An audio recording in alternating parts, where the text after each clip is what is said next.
Peacemakers of Christo.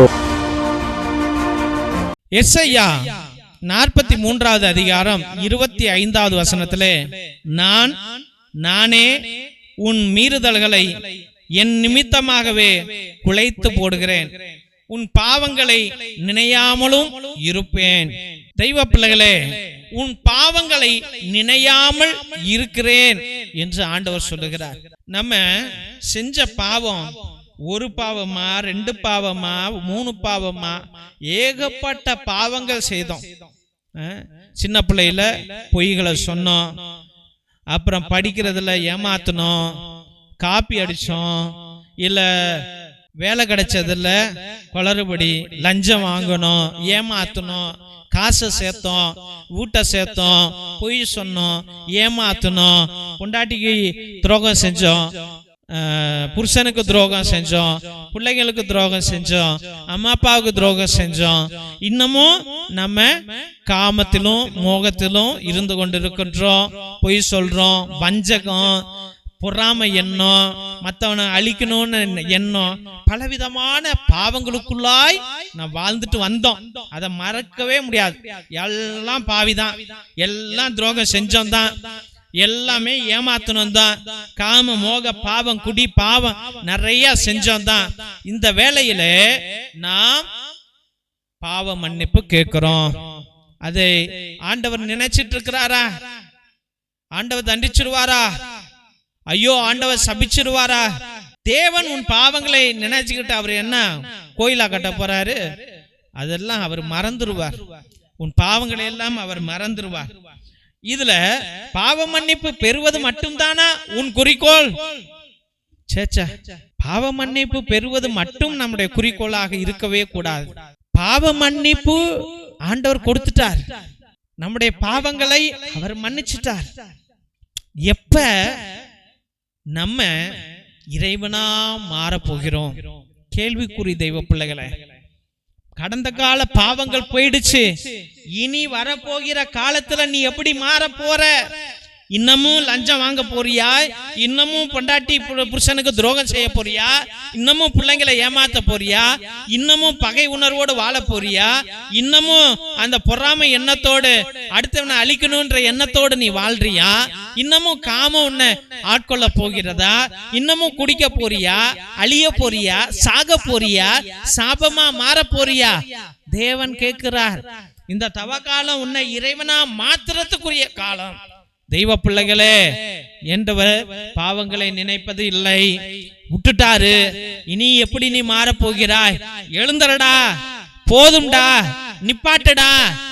இல்ல நான் உன்னை அழிச்சு போட்டுடுவேண்டா, அணைச்சு போட்டுடுவேண்டா, அமுக்கி போட்டுடுவேண்டா. ஆண்டவர் சொல்லுகிறார். தெய்வ பிள்ளைகளை, நடந்ததை விட்டு பாவ மன்னிப்பு கேட்ட மன்னிப்புக்கு ஆண்டவர் கொடுக்கிறார். இனி எப்படி மாற போகிறாய்? எப்படி மாற போகிறாய்? நீ இறைவனா மாறணும். இத்தனை நாளா நீ சாபமா இருந்தடா, இத்தனை நாளா நீ பாவியா இருந்தடா, இனிமேல் நீ ஆசீர்வாதமா மாறணும், இறைவனா மாறணும். அந்த இறை ஆற்றல் உனக்குள்ளாய் வரணும். அந்த இறை ஆற்றல் வரத்துக்கு தான் தெய்வ பிள்ளைகளே, அன்றைய நாள்ல தேவ தூதர்கள் இல்ல சீடர்கள் என்ன செஞ்சாங்க?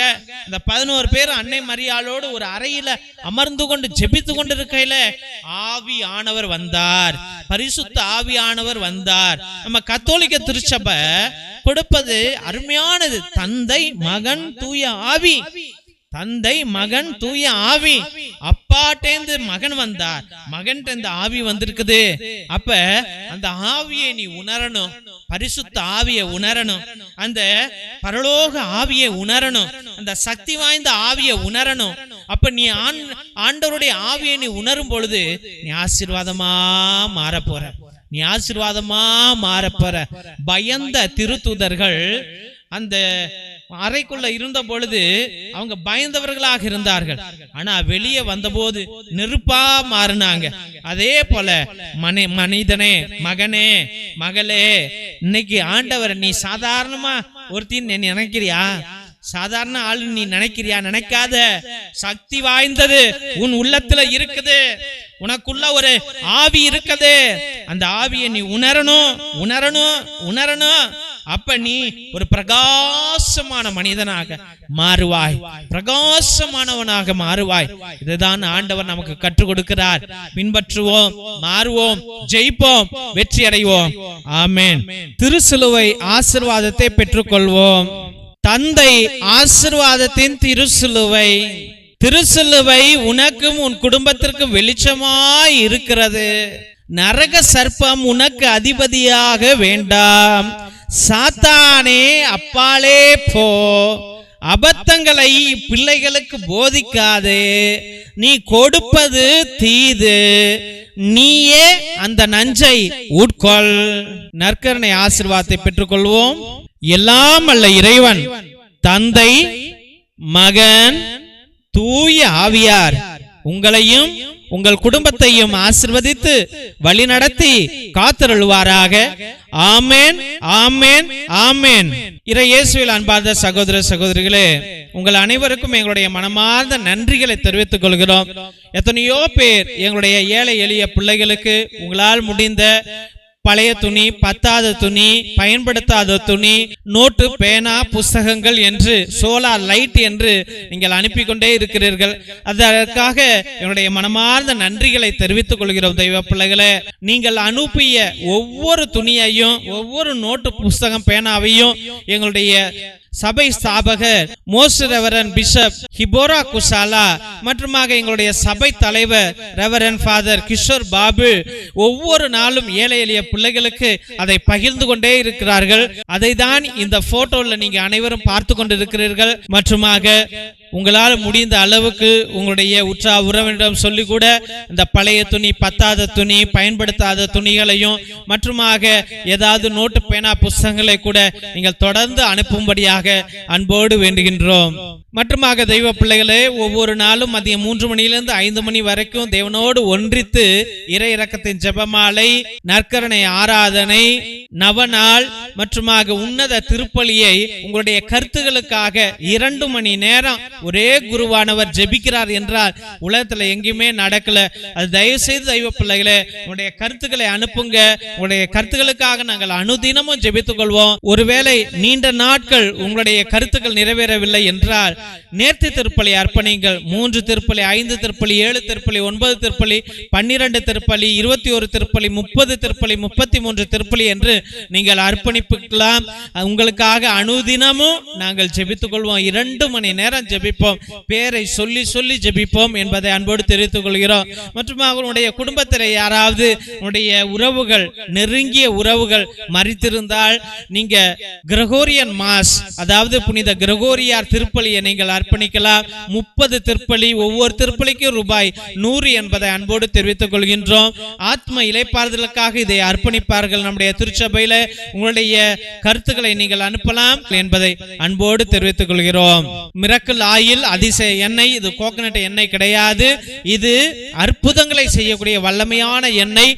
எல்லா நோய்களுக்கும் வலிகளுக்கும் பயன்படும். தலைவலி, நெஞ்சு வலி, மூச்சு வலி, முழங்கால் வலி மற்றும் மூச்சு வாங்கல், வயிற்று வலி அனைத்திற்கும் பயன்படும். எல்லா நோய்களையும் தீர்க்கும். மற்றும் குழந்தை பாக்கியத்திற்கு கூட இது அருமையாக செயல்படும். இதை வாங்கி நீங்கள் தயவு செய்து பயன்படுத்தும்படியாக அன்போடு வேண்டுகின்றோம். இறை இரக்கத்தின் விடுதலை ஜெப புத்தகம். இது அந்த காலத்தில் நம்முடைய மூதாதையர்கள் செபஸ்தியா தகடு, அந்தோனியா தகடு செய்வதற்காக வல்லமையான ஜெபங்களை வைத்து அந்த தகடுகளை செய்தார்கள். அதில் உள்ள ரகசிய ஜெபங்களுடையவை இவை. இந்த ஜெபங்களை வாங்கி நீங்க பயன்படுத்துங்க. உங்களுடைய செய்வினைகள், கட்டுகள், குடும்ப கட்டுகள், தலைமுறை சாபம் அனைத்திலிருந்து உங்களுக்கு விடுதலையை ஆண்டவர் கொடுப்பார். இது வல்லமையான புத்தகம் தெய்வ பிள்ளைகளே. இதை வாங்கி நீங்கள் பயன்படுத்தும்படியாக அன்போடு வேண்டுகின்றோம். மற்றும் தெய்வ பிள்ளைகளே, ஒவ்வொரு நாளும் மதியம் 3 மணியிலிருந்து 5 மணி வரைக்கும் நடக்கும் இந்த உன்னத ஜெபத்தில் கலந்து கொள்வதற்காக நன்றிகள். இந்த சேனலை தயவு செய்து சப்ஸ்கிரைப் பண்ணுங்க, இதை ஷேர் பண்ணுங்க, உங்களுடைய வாட்ஸ்அப் ஸ்டேட்டஸ்ல வைங்க, உங்களுடைய வாட்ஸ்அப் குரூப்ல வையுங்க, மற்றவர்களிடம் பகிர்ந்து கொள்ளுங்க. தெய்வ பிள்ளைகளே, இந்த ஜெப வழிபாட்டில் கலந்து கொள்ளுங்க, கேட்டுக்கொள்ளுங்க. ஆண்டவர் அற்புதங்களை அவர்களுக்கு செய்வார். நீங்க இந்த ஊழியத்தை தாங்கினார், உங்க குடும்பத்தை ஆண்டவர் தாங்குவார் என்பதை அன்போடு தெரிவித்துக் கொள்கின்றோம். தேவனுக்கே மகிமை உரிதாகுக. God bless you all.